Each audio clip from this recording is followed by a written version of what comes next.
မင်္ဂလာပါဒီနေ့မှာတော့အမကပက်လက်တောက်လုံကြီးလေးကိုပတန်ဆွဲနီးချုပ်နီးလေးကိုမျှဝေပေးမှဖြစ်ပါတယ်နော်အခုပတန်ဆက်ကူပေါ်မှာအရင်ဦးဆုံးပတန်ဘလို့ဆွဲမလဲချုပ်မလဲဆိုတာကိုအရင်ပြပေးမယ်နော်ပြီးမှပိတ်စအစ်စ်မှာအမပတန်ဆွဲနီးချုပ်နီးအစဆုံးကိုပြပေးပါမယ်နော်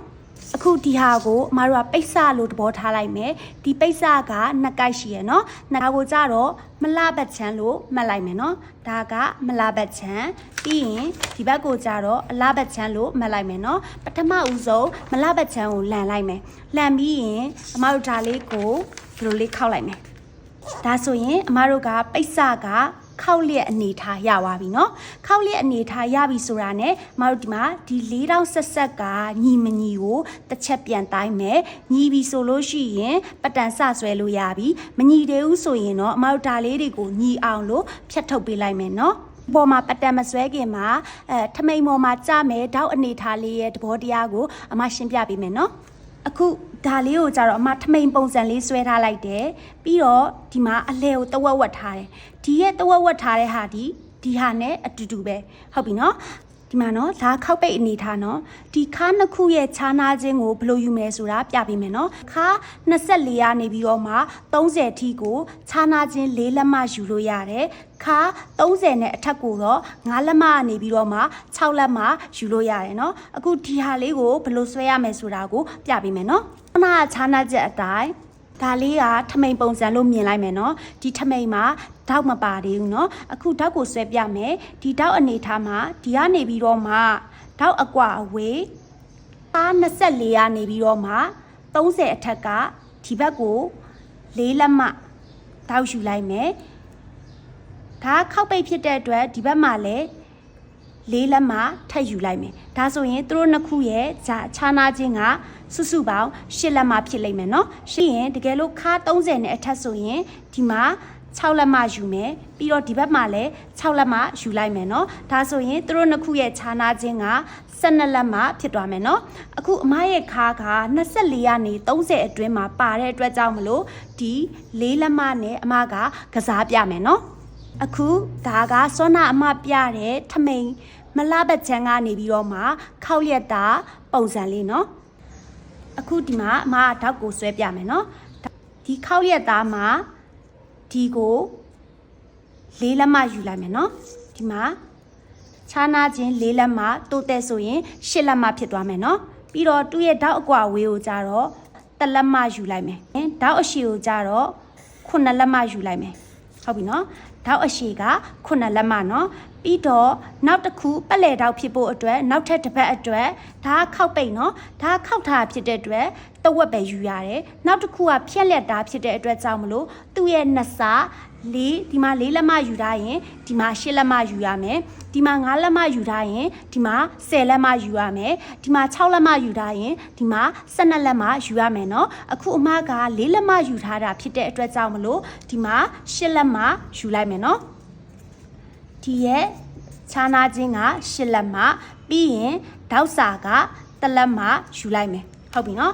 ယူပြီးတာနဲ့တောက်အရှိ9လက်မကို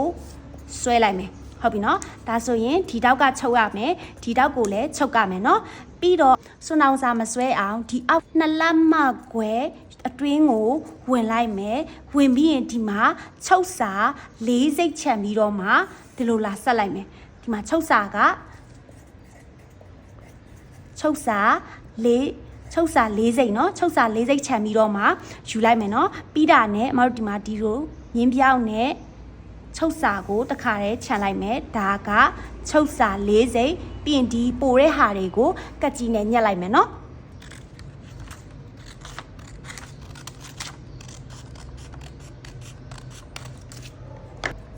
ဒါဆိုရင်အမတို့ရဲ့ထမိန်တကွင်းရပါပြီဒါကိုအမတို့ဒီဘက်ကိုလည်းထွေစင်လိမ့်လိုက်မယ်เนาะအခုဒီဘက်ချောင်းလည်းအမတို့ထွေစင်လေးလိမ့်လိုက်မယ်เนาะ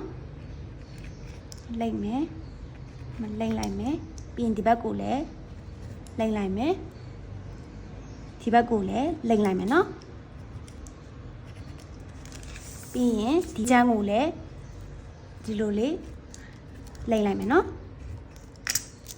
ပြီးရင်ဒီတောက်လေးတွေကိုထွေစင်လိမ့်ထားတဲ့အတွက်ပြန်ပြီးတော့မှ ယူ ယူလိုက်မယ်ဒါဆိုအမတို့ဒါလေးကချုပ်ကမယ်ဒါလေးကလည်းချုပ်ကမယ်ဒါလေးကလည်းချုပ်ကမယ်ဟုတ်ပြီနော်ချုပ်ကမယ်ဓာတ်လေးတွေကဘယ်နှတောက်ရှိလဲတစ်တောက်နှစ်တောက်သုံးတောက်လေးတောက်ရှိရနော်အကုန်လုံးကိုမြင်းပြောင်အတိုင်းပဲချုပ်မယ်နော်ပတန်လေးတည်သွားပြီဆိုရင်အမတို့ပိတ်စမှာဒီပုံစံအတိုင်းလေးပဲဆွဲလိုက်မယ်ဒါဆိုရင်ဆွဲတတ်မယ်နော်အခုအမပိတ်စမှာဒီတိုင်းလေးပဲဆွဲသွားလိုက်တော့မယ်မပြောတော့ဘူးနော်ဟုတ်ပြီနော်ပင်လေးအရင်ထိုးလိုက်မယ်နော်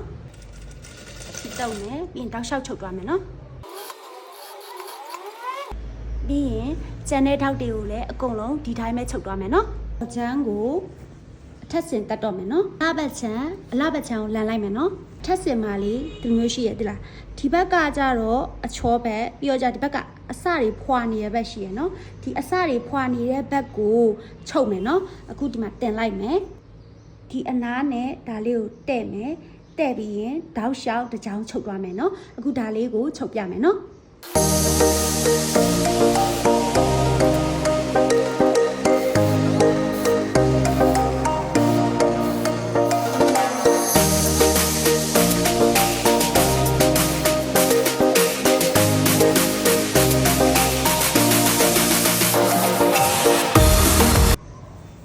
အခုအမတို့ဒါလေးကိုချုပ်ပြီးသွားပြီနော်ဒီမှာပိုရာလေးရှိရနော်ဒီပိုရာလေးတွေကိုညှက်ထုတ်လိုက်မယ်နော်ဒီဘက်ကိုလည်းပိုရာလေးညှက်ထုတ်လိုက်မယ်နော်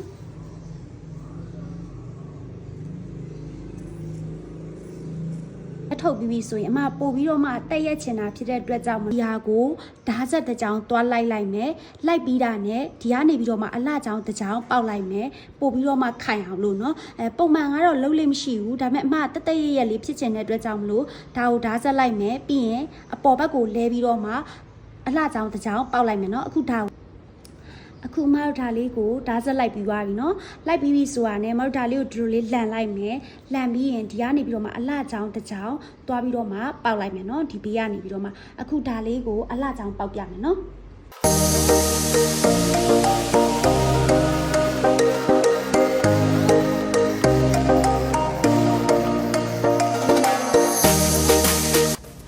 အခုအလှချောင်းတစ်ချောင်းပေါက်ပြီးเนาะဒါဆိုရင်အမတို့ဘေးပိတ်ဖို့ပဲကြံတော့ရယ်เนาะအပေါ်မှာတောက်လျှောက်ပိတ်လိုက်တော့မယ်เนาะ